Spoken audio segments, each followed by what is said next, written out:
नमस्कार, मैं हूं अमित अजरावत और आप देख रहे हैं जम्मू संवाद। एक बड़ी खबर लेकर इस वक्त हम आए हैं और आपको बता दें कि ये खबर, हालांकि इस खबर से आपको चौंकना नहीं चाहिए, क्योंकि पीडीपी जो है वो अक्सर हम देखते हैं कि जो भी भारत के खिलाफ बात करता है, जो भी गद्दार यहाँ पर कश्मीर में बैठकर भारत के खिलाफ भाषा बोलते हैं, बोली बोलते हैं, उनके पक्ष में पीडीपी अक्सर रहती है, क्योंकि आतंकियों, कई बार तो आतंकियों तक का समर्थन ये पार्टी कर देती है। तो ऐसे में एक और बड़ी खबर इस वक्त हम आपको बता रहे हैं कि पीडीपी के बड़े नेता और बड़े वकील, वरिष्ठ वकील अनिल सेठी ने ट्वीट किया है कि जितने भी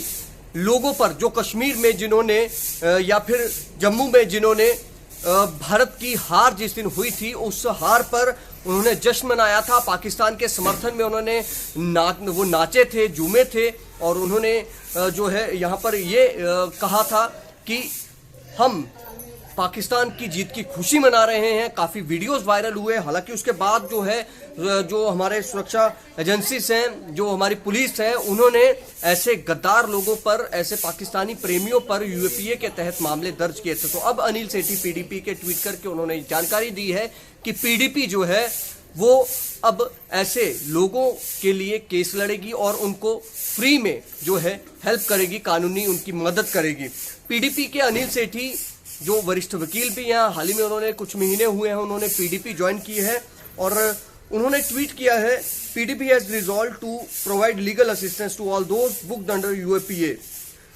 Indo-Pak cricket match and not able to have access to justice. All those who are in need of any help, any legal help may contact. उन्होंने इसके नीचे उन्होंने महबूबा मुफ्ती को भी टैग किया है, जो परवेज वफा हैं, उसके बाद जेके पीडीपी और भी कुछ उनके साथी दोस्त जो हैं, जो उनके सहयोगी होंगे पार्टी में, उनको भी उन्होंने इसमें टैग किया हुआ है। यानी कि पीडीपी की मंशा, और अनिल सेठी जी ने बता दिया है कि वो अपनी पार्टी के प्रति वफादार हैं, और इसीलिए क्योंकि उनकी पार्टी जो है वो अक्सर हम देखते रहते हैं, महबूबा मुफ्ती लगातार इस जो एक्शन हुआ ऐसे देशद्रोहियों के खिलाफ, जो यहाँ पर भारत में रहकर, जम्मू कश्मीर में रहकर खाना यहाँ का गुणगान पाकिस्तान के करने और भारत की हार पर इन्होंने खूब जश्न मनाया था। पाकिस्तान का प्रेम इनका जब देखने को मिला था, कई सारे कॉलेजेस के छात्र जो हैं, छात्राएं जो हैं, उनकी वीडियोस वायरल हुई, किस तरह से वो जश्न मनाते हुए पाए गए, और पुलिस ने उनको यूएपीए के तहत जो है उन पर मामला दर्ज किया, शिकंजा कसा गया। अब पीडीपी अब ये कह रही है कि उनके लिए पीडीपी के कद्दावर नेता, पीडीपी के जो वरिष्ठ नेता हैं अनिल सेठी जी, बड़े वकील भी हैं, वरिष्ठ वकील भी हैं जम्मू कश्मीर के, वो कह रहे हैं कि वो उन लोगों की मदद करेंगे जिन गद्दारों पर मामले दर्ज किए गए हैं, जिन लोगों पर मामले दर्ज किए गए हैं। अब ऐसे में बड़ा सवाल ये है कि अनिल सेठी जो हैं वो बीजेपी के चीफ स्पोक्सपर्सन सुनील सेठी जी के भाई हैं। तो क्या अब ये कहा जाए, क्या बीजेपी के किसी बड़े नेता में ऐसी हिम्मत होगी कि वो अनिल सेठी जी को भी गद्दार कहें? क्योंकि बीजेपी तो उन लोगों को गद्दार पहले से ही कह रही है, और सबसे पहले बीजेपी ने ही इस मुद्दे को उठाया, बड़े जोरों शोरों से उठाया कि यहाँ पर भारत के खिलाफ बात करने वालों की कोई जगह नहीं है। तो ऐसे में अनिल सेठी जी के खिलाफ कोई बोलेगा, क्योंकि अनिल सेठी बीजेपी के बड़े नेता, कद्दावर नेता सुनील सेठी जी के चीफ स्पोक्सपर्सन हैं, बीजेपी के उनके भाई हैं। अब ऐसे में क्या अनिल सेठी जी के खिलाफ कोई इतनी बात कहेगा कि वो भी गद्दार हैं, क्योंकि वो ऐसे गद्दारों का साथ दे रहे हैं? ये हम नहीं कह रहे हैं, ये बीजेपी खुद कहती है कि जो कश्मीर में उस दिन वाक़या हुआ, जो तस्वीरें सामने आई, जो वीडियो सामने आई, उस वीडियो से सीधे तौर पर कहा गया कि ये देशद्रोही हैं, ये गद्दार लोग हैं, जिन्होंने पाकिस्तान की जीत पर जश्न मनाया, भारत की हार पर जश्न मनाया, और ये वो लोग हैं जो भारत में रहकर पाकिस्तान का गुणगान करते हैं, लेकिन नौकरी यहीं पर करनी, रहना यहीं पर, सारी सुविधाएं यहाँ की लेनी, भारत का संविधान इनके लिए सब कुछ है। जब आतंकी मरता है तो भारत का संविधान इनको याद आ जाता है, चाहे नेता हो, चाहे वो पाकिस्तान जो कश्मीर में बैठे हुए जो गद्दार हैं, ऐसे उनको भारत का संविधान याद आ जाता है। लेकिन इस तरह से भारत की हार पर जश्न मनाना, तब इनको वो वहाँ पर इनको भारत का संविधान याद नहीं रहता है। लेकिन अब पीडीपी के वरिष्ठ नेता जो हैं वो ये कह रहे हैं कि अब हम इनकी मदद करेंगे, यानी कि पीडीपी की मंशा जो है वो बिल्कुल क्लियर है। वो सीधे कह रही है कि ऐसे लोगों की हम मदद करेंगे जो लोग भारत के खिलाफ बोलेंगे, जो पाकिस्तान के प्रति अपना प्रेम यहाँ पर जाहिर करेंगे। उन लोगों के लिए हम किसी भी हद तक जा सकते हैं, हम किसी भी तरह की मदद जो है वो कर सकते हैं। अब ऐसे में एक सवाल और बनता है, पीडीपी तो ऐसे लोगों पर जिनके खिलाफ यूएपीए के तहत मामला दर्ज है, भारत के खिलाफ जो एक्टिविटी उन्होंने की, जो वीडियोस बनाए, भारत की हार पर जो उन्होंने जश्न मनाए, ऐसे लोगों को यूएपीए के तहत तो उनको बुक किया गया है। पीडीपी तो उनके लिए जंग लड़ने को तैयार है, लीगल हेल्प भी उनको देने को तैयार है। लेकिन सवाल अब बीजेपी से ये है, क्योंकि देखिए बीजेपी पर सवाल इसलिए उठ रहे हैं कि बीजेपी ही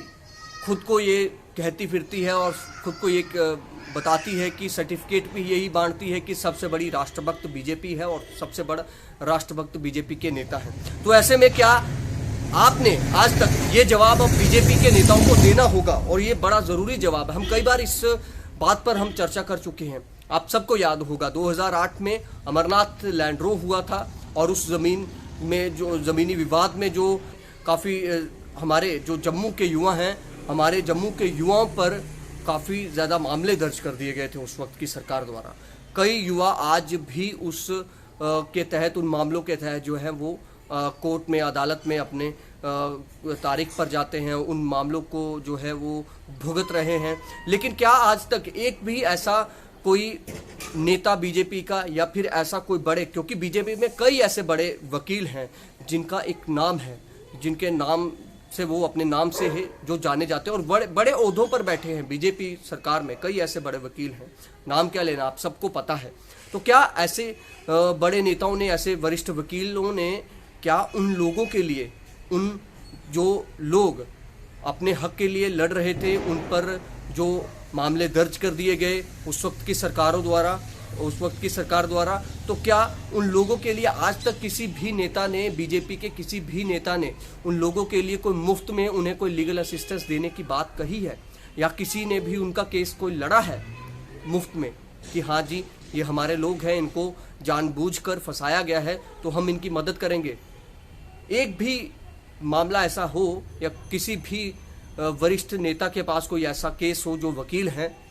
तो आप बता सकते हैं। क्योंकि सवाल खड़े होंगे जब आप कहते हैं कि हम राष्ट्रभक्त हैं, हम देशभक्त हैं। देखिए अनिल सेठी जो हैं, उन्होंने अपनी पार्टी के प्रति जो उनकी ईमानदारी है वो बता दी। उन्होंने जो उन्होंने ट्वीट किया, उन्होंने सीधे कहा है कि जो भी लोग जिन्होंने पाकिस्तान की जीत पर जश्न मनाया है, भारत के खिलाफ जिन्होंने एक्टिविटी की है, वीडियोस बनाए हैं, भारत के खिलाफ नारेबाजी की है,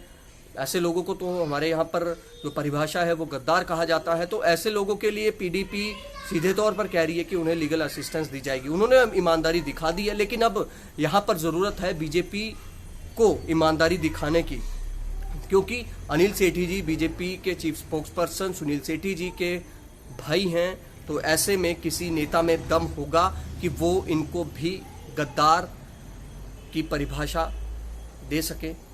गद्दार कहेंगे, क्योंकि जिन लोगों के लिए ये लड़ रहे हैं उन लोगों को तो आप पहले कह रहे हैं कि वो गद्दार हैं, वो देशद्रोही हैं। तो क्या अब उनको, देशद्रोहियों का साथ देने वाले लोगों को आप क्या कहेंगे? और दूसरा ये है कि क्या अब भी इस पीडीपी के इस पाकिस्तानी प्रेम या उन जो भारत के खिलाफ एक्टिविटी करने वाले जो लोग हैं उनके प्रति पीडीपी का प्रेम देखकर जो खुद को देशभक्त, राष्ट्रभक्त कहते हैं बीजेपी के नेता या फिर दूसरी पार्टीज के या फिर कुछ इंडिपेंडेंट लोग भी हैं जो खुद को जम्मू का या जो यहाँ पर ये कहते हैं कि हम राष्ट्रवादी हैं, क्या वो अब उन लोगों के लिए जो है मुकदमा लड़ेंगे, फ्री में उन लोगों को लीगल असिस्टेंस जो है वो देंगे, जो लोग जिनको जानबूझकर फंसाया गया उस मामले में जब 2008 में अमरनाथ लैंड ड्रॉ हुआ था? तो क्या ऐसे में वो लोग लड़ेंगे? फिलहाल अब देखना ये है कि सियासी गलियारों में इस बयान पर क्या चर्चा होती है, खासतौर पर बीजेपी की क्या प्रतिक्रिया इस बयान पर आएगी, वो देखने वाली बात होगी। फिलहाल आप देखते रहे जम्मू संवाद। नमस्कार। केएस फर्नीचर हाउस में दिवाली फर्नीचर कार्निवल पे पाएं अप टू 60% का discount. KS furniture house. SP Smart School announces registrations for new admissions for class 11th and 12th. Admission open till availability of seats. Visit www.spsmartschools.com.